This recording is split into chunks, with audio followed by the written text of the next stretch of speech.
So hi guys, welcome back to my channel. तो आज है वेंसडे और हम जा रहे हैं अपने घर। मैं और मेरे हस्बैंड और मेरा बेटा एक गाड़ी में, पीछे मेरी मम्मी और मेरा ब्रदर भी आ रहा है, क्योंकि जैसे मैंने बताया था कि उनके स्टिचेस कट गए हैं। अब वो काफ़ी ठीक हैं और वो अपने घर जा रही हैं। साथ में मैं भी उनके जाऊंगी, उनके घर, मतलब अपने होम टाउन, क्योंकि उनको अभी ज़रूरत है मेरी। अभी वो वैसे तो ठीक है बट उतना काम अभी खुद से नहीं कर सकती हैं, तो अभी शी नीड सम सपोर्ट।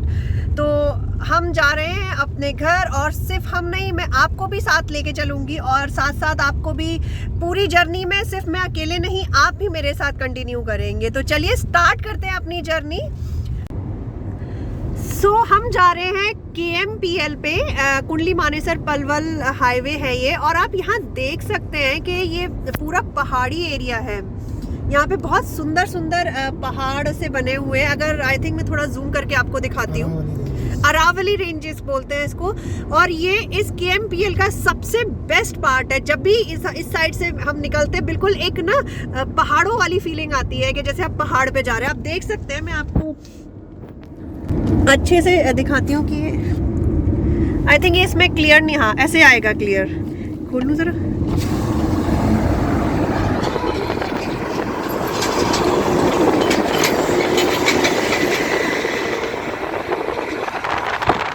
ये बहुत ज़्यादा खूबसूरत लगता है यहाँ पे आना। वैसे तो हाईवे सब नॉर्मल होता है, लेकिन इस हाईवे की ये सबसे बड़ी खासियत है कि ये जो पहाड़ आप देख रहे हैं, ये मिट्टी के पहाड़ हैं। और वैसे तो यहाँ पे भी हो सकता है कोई और हाईवे निकल जाए, लेकिन अभी ये है, अभी ये यहाँ पर सेट है, अभी इनको तोड़ा नहीं गया है।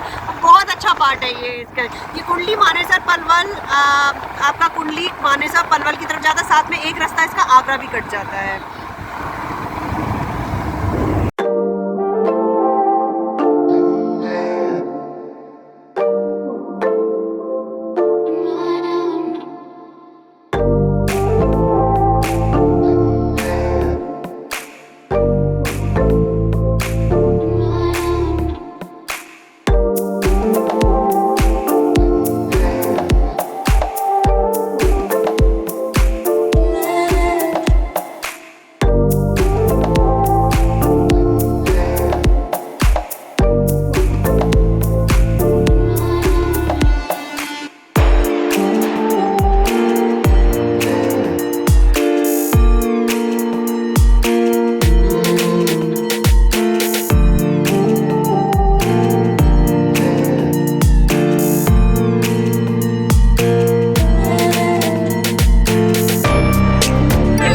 पहुंचने वाले हैं मथुरा यहाँ से 9 किलोमीटर हमें दिखा रहा है। And land of Shri Krishna, right. पहले मथुरा पड़ेगा, नहीं पहले वृंदावन निकल चुका, मथुरा आने वाला। वृंदावन जहाँ पे श्री कृष्ण रहे थे, और मथुरा वहाँ जहाँ उनका जन्म हुआ था। तो अब हम आने वाले हैं मथुरा के ताजमहल पे। देखिए यहाँ पर आपको ये दिख रहा है, ये है जय गुरुदेव पैलेस नहीं, बेसिकली इसका नाम है जय गुरुदेव। कोई गुरुदेव हैं, जय गुरु जी, उन्होंने ये अपना महल नहीं, क्या आश्रम बनाया था। पर अब ये आश्रम कम और प्रॉपर वो ज़्यादा लगता है। और अब आगे आने वाली है हमारी मथुरा की रिफाइनरी। बस अब आई थिंक ये जय गुरुदेव के बाद ही मथुरा रिफाइनरी आती है। तो चलिए देखते हैं मथुरा रिफाइनरी। तो अब आ गई है हमारी इंडियन ऑयल रिफाइनरी, जिसे हम लोग इन शॉर्ट, ये ट्रक आ गया बीच में, जिसे हम इन शॉर्ट मथुरा रिफाइनरी भी बोल देते हैं। जी हाँ, जो लोग यहाँ पे रहते हैं वो जनरली मथुरा रिफाइनरी बोलते हैं, वरना इसको हम, ये इंडियन ऑयल रिफाइनरी है। ये ये सबसे बड़ा एक लैंडमार्क है मथुरा वृंदावन का।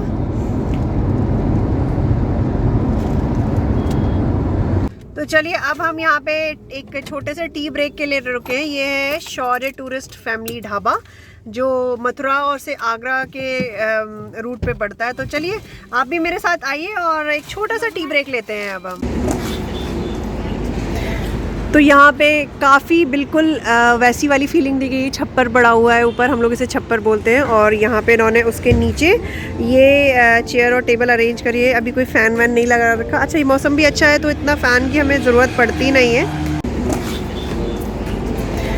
तो यहाँ पे काफ़ी बिल्कुल वैसी वाली फीलिंग दी गई। छप्पर पड़ा हुआ है ऊपर, हम लोग इसे छप्पर बोलते हैं, और यहाँ पे इन्होंने उसके नीचे ये चेयर और टेबल अरेंज करी है। अभी कोई फ़ैन वैन नहीं लगा रखा। अच्छा, ये मौसम भी अच्छा है तो इतना फ़ैन की हमें ज़रूरत पड़ती नहीं है। और ये है, हम यहाँ पे हमने थोड़ी देर का स्टे लिया है क्योंकि काफ़ी देर से हम ट्रैवल कर रहे हैं, तो हमें एक छोटा सा टी ब्रेक ज़रूरी होता है। तो चलिए अब लेते हैं थोड़ी सी चाय। तो यहाँ ऑर्डर करिए हमने दाल। पहले सोचा खाना चाय पिए, लेकिन फिर आया कि खाना भी खा लेते हैं। देखिए ढाबे की दाल की ना बात ही अलग होती है। कौन सी दाल है ये दाल तड़का है। आई थिंक ये अरहर की दाल होती है ये, और ये बहुत ही यमी होती है। जितना आप घर में खाते हो उतना अच्छी नहीं बनती जितना इस ढाबे की दाल बहुत फेमस होती है। और ये देखिए, इसको हम बोलते हैं सेव भाजी। ये जो होली पे हम लोग बेसन के सेव बनाते हैं उसकी सब्ज़ी है ये, बहुत टेस्टी और सादा अपनी हमारी तंदूरी बटर रोटी है।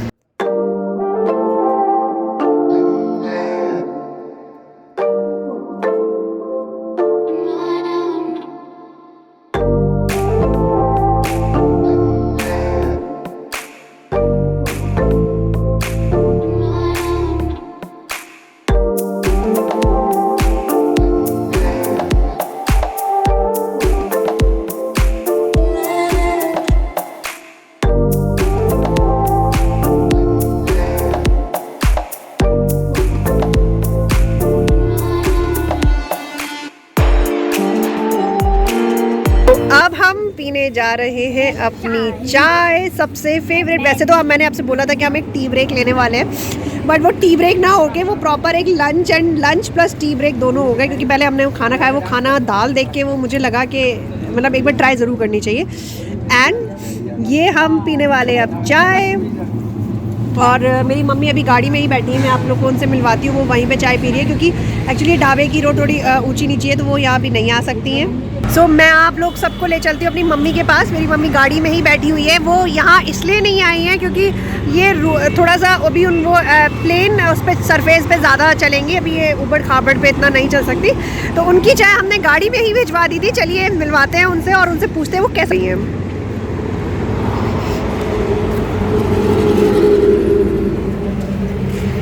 अच्छा, तो आप यहाँ पे चाय पी रही हैं, आप बताइए कि आपको यहाँ की चाय कैसी लग रही है?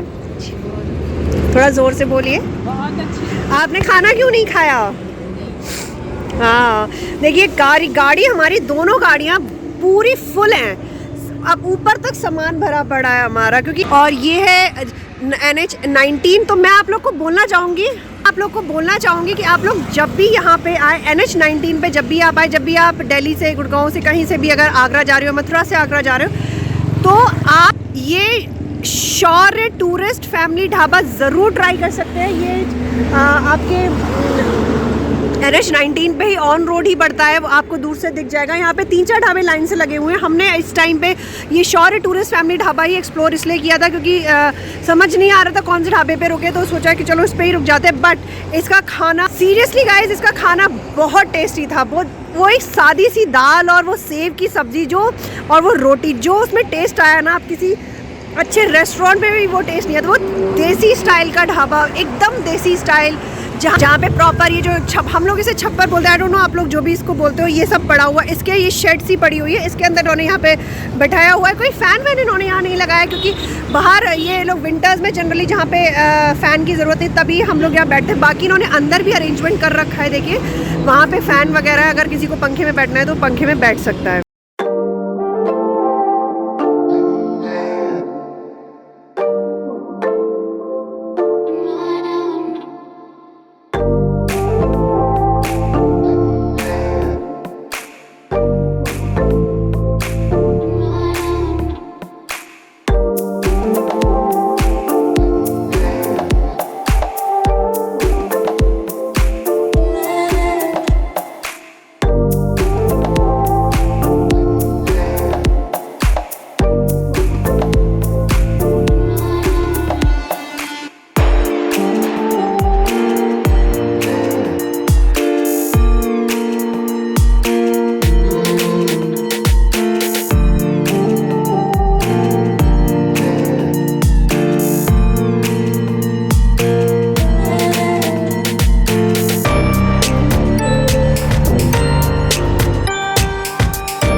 ऑलरेडी 6 बज चुके हैं और हम लोग अभी तक घर नहीं पहुँचे हैं। बस पहुँचने ही वाले हैं, लेकिन ना इतने देर से बैठे बैठे थोड़ी हालत वैसी हो गई है।